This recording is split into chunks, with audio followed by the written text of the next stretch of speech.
Ndị be anyị ekene m unu, Igbo mụrụ nze mụọ ọzọ, ekenekwa m unu ma kene ihe na-emere unu ihe. Anyị ka nọkwa n'akwụkwọ abụ Ọkpa Akụ Eri Eri. Cheta na ebe anyị kwụsịrị bụ ebe Akụbụzọ na-eche otu ọ ga-esi kpachite ego ga-ezuru ya agụmakwụkwọ na mahadum. A sịrị na ọ na-aba anara onye ihe o ji ama mma ya arụọ. Ugbu a be Akụbụzọ dị ka ubi ewu bara. Ịga ala bekee n'afọ ahụ bụrụ Akụbụzọ ịga kote ọnwa. O lesiala ihe o jiri biri n'ụlọ, o nweghị ọrụ, o nweghị ezi olileanya n'ihi na o tinyela akwụkwọ nkwụsị ọrụ, werekwa nganga kpasuo ndị isi iwe, chee na opi ga-ada ka ududo fụrụ.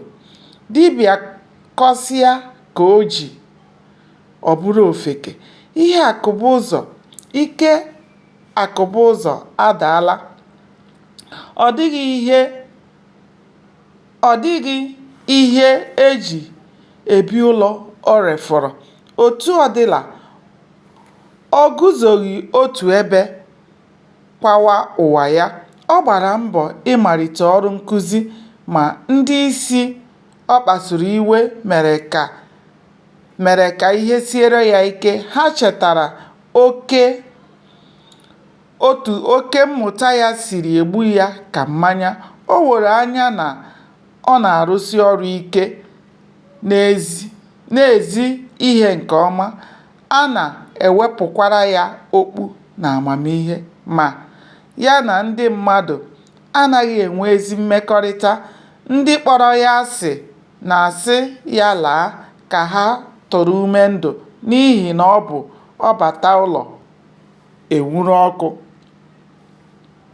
Mgbe ọbụla ọ bịakwutere ndị isi ụlọ akwụkwọ, ha na-asị ya nwee ndidi na ha na-achọ nnukwu ụlọ akwụkwọ ọzọ kwesịrị ya n'ihi na onye ọzọ anọchiela ọnọdụ ya n'ịva. Na ngwụsị ọnwa mbụ, ọ dịghị ụgwọ ọnwa a kwụrụ ya. Otu ahụ ka ọ dịkwa n'ọnwa nke abụọ na nke atọ.